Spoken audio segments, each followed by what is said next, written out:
سلام و عرض ادب خدمت تک تک شما دوستداران من. بنده تلیفال هستم. اومدم تا تأثیر کارما روی زندگی تک تکمون رو بهتون توضیح بدم. من ویدیوهای زیادی رو دیدم توی یوتیوب که خیلی ها کارما رو نادیده میگرفتن و میگفتن جزئی از خرافاته، اما در واقعیت اینطور نیست و کارما خرافه نیست، بلکه حقیقتیه که از زمان آدم و حوا بوده و در تاریخ از اون بسیار یاد شده. اگر به این دسته از ویدیوها مشتاق هستین و علاقه‌مند هستین، ممنون میشم پیج من رو سابسکرایب و علامت زنگوله رو هم بزنید. لایک و سیو و کامنت هم فراموش نشه. دوستان خوبم، از اینجا براتون شروع میکنم که کارما چیه، از کجا اومده، به کجا قراره بره، چطوری کار میکنه، چطوری میتونیم کارما سوزی رو در زندگیمون انجام بدیم و به چند دسته تقسیم میشه. در ادامه ویدیو به این سوالات و این مباحث اشاره خواهم کرد. پس بزن که بریم. اول از همه باید بگم که کارما یک تاریخ و تمدن بسیار کهن داره و قدمتی طولانی داره، طوری که اصلا نمیشه گفت از کجا و چطوری آغاز شده، ولی خودم طبق اون شهودی که دارم میتونم قطع به یقین بگم از زمانی که خداوند ما رو متولد کرد و اجزای بدن ما شروع به فعالیت کرد، کارما هم متقابلا به وجود اومد تا بعد. حتی در یونان باستان یک سری آیین‌ها مثل زرتشت هم به اون اشاره شده و اصلاً ربطی به دین نداره که شما بخواین علیهش جبهه بگیرین. همه ما توی زندگیمون کارما رو تجربه کردیم و هممون میدونیم یه چنین چیزی وجود داره که تو اگه کار بدی بکنی به سمت تو بازگشت خواهد داشت و اگه کار خوبی هم بکنی 100 برابر کائنات اون رو به تو برمیگردونه که به این عمل میگن کارما. بعد از اینجا شروع بکنم. کارهایی که ما انجام میدیم در طی زندگی حال و آینده‌مون تأثیر زیادی میذاره. کارما در واقع قانون عدالت طبیعیه که هر کنش و کاری که من انجام بدم به طور مستقیم و یا غیر مستقیم توی زندگی الان من یا سرنوشت و آینده من تأثیر خودش رو میذاره. مفهوم کارما بر اصل بودا و هندو و بودا تأسیس شده و از اونجاست که این اسم رو ما میگیریم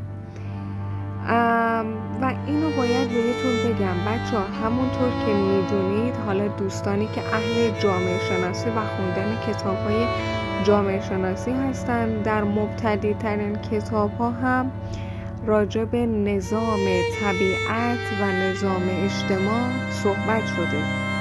نظام طبیعت چیزیه که اگر نظمی درون طبیعت وجود نداشته باشه همه چیز به هم میریزه. فصل‌ها یکی میشن، روزها یکی میشن، به قول گفتنی آخر دنیا فرا میرسه. مگه میشه که پاییز و بهار و زمستون و تابستون همشون یه هوا وجود داشته باشن یا همشون یه جا وجود داشته باشن؟ مگه میشه که سرما و گرما رو یه جا بتونی جمع کنی؟ نه، یه همچین چیزی محال ممکنه. پس نتیجه میگیریم که عدالت طبیعت وجود داره و از اون جایی که من انسان، من بنی آدم از طبیعت اومدم و درون طبیعت رشد کردم و همه اجزای بدن من از جمله ذهن و افکار من به صورت طبیعی کار میکنن، پس کارما روی من انسان هم تأثیر میذاره.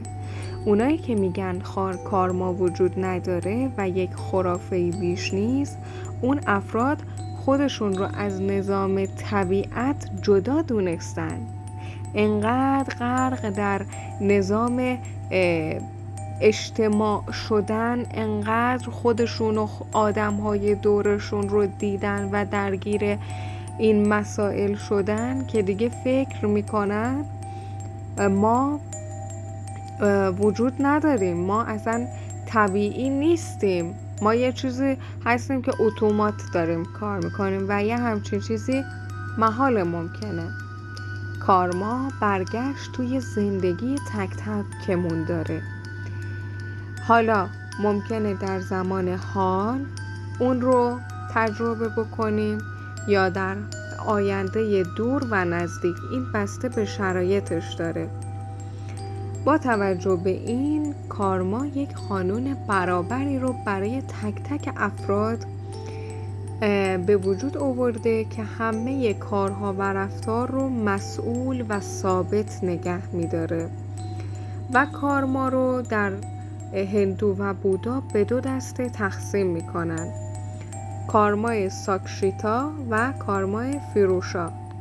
ساکشیتا میگه که کارمایی که ذخیره شده است. اون چجوریه؟ میگه همه کارهایی که از زمان بدو تولد تا به این سن که من رسیدم انجام دادم، همشون به یه بخش ذخیره میشن، در یک بخش ذخیره میشن و در آینده من تأثیر میذارن.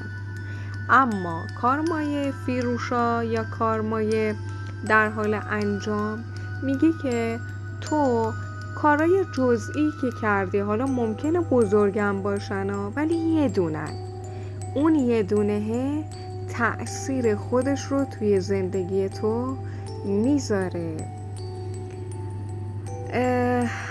و به صورت جزئی این تأثیر رو میذاره. حالا ما برای اینکه کارمای زندگیمون رو، حالا کارهای بدی که در گذشته انجام دادیم، ظلم‌هایی که در حق دیگران کردیم، بدی‌هایی که انجام دادیم رو تقاصش رو پس ندیم و بتونیم چیزهای خوب و انرژی‌های مثبت رو به سمت خودمون جذب کنیم، باید چه کاری رو انجام بدیم؟ اول از همه باید بگم اصلا چنین چیزی وجود نداره که شما بخواین این تقاصی که باید بدین رو پس ندین. هر کجا هم که به شما میگن نمیدونم یه همچین چیزی وجود داره، همش دروغه. خب ولی شما میتونین تأثیر اون رو توی زندگیتون کمتر کنید. ما بهش میگیم کارماسوزی. کارماسوزی به چه صورت انجام میشه؟ کارماسوزی اینطوریه که من اشتباهات زیادی رو در گذشته خودم انجام دادم و الان درس عبرت گرفتم، پشیمون شدم از اشتباهاتم و متوجه تک تکشون شدم. حالا به این نتیجه رسیدم که اون رو جبران کنم. میتونم به روش‌های متفاوتی اون رو جبران بکنم، از جمله کاشت گیاهان، غذا دادن به حیوانای خیابونی، دادن سرپناه به اونها، کمک به خیریه ها، نمیدونم هر چیزی که باعث رشد و پیشرفت انرژی های مثبت بشه رو من انجام بدم و کمک کنم به انسان ها و کمک کنم به چرخه طبیعت، قطع به یقین بهتون قول میدم که میتونید کارماسوزی خوبی رو انجام بدین و بتونید اون تأثیر بدی که، حالا تأثیر منفی که کارما میتونه در زندگی شما بذاره رو کمتر کنید و کاهشش بدین. ولی باید قبلش به چند تا نکته توجه داشته باشیم که بتونیم کارماسوزی خوبی رو انجام بدیم. اولش اینه که عمل کردی که طی این مدت داشتیم و کارها و رفتارهایی که از خودمون نشون دادیم رو ارزیابی بکنیم. اولین قدم برای کاهش تاثیر کارمای منفی توی زندگیمون همین ارزیابیه. بررسی کنید که آیا کاری که در گذشته منجر به نتایج ناخوشایندی شده و چگونه میتونیم اون رو توی آیندهمون به صورت مثبتش پیاده بکنیم. این اولین گزینه‌اش بود. دوم، توجه کنیم به اون آگاهیمون و رفتارمون و سعی کنیم اون رو تغییر بدیم. اگر من در گذشته فردی مغرور، متکبر، خودبین، خودخواه، طمعکار بودم، سعی کنم به مرور زمان با یک سری از تمرینات که در آینده براتون میذارم خودم رو تبدیل به شخصیتی بهتر، تغییر رفتار بدم و خیلی کمک بکنم به موفقیت و پیشرفت خودم. سومیش توسعه هوش هیجانی. باید بتونم هوش هیجانی خودم رو در مواقعی که بهش نیاز دارم پیاده بکنم. به چه صورت؟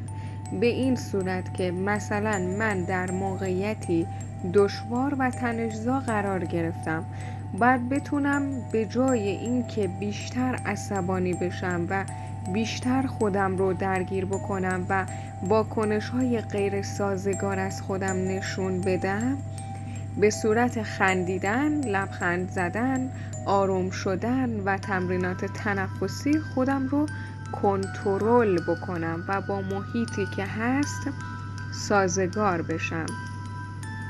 چهارمین مورد تمرین مدیتیشن و آرامش.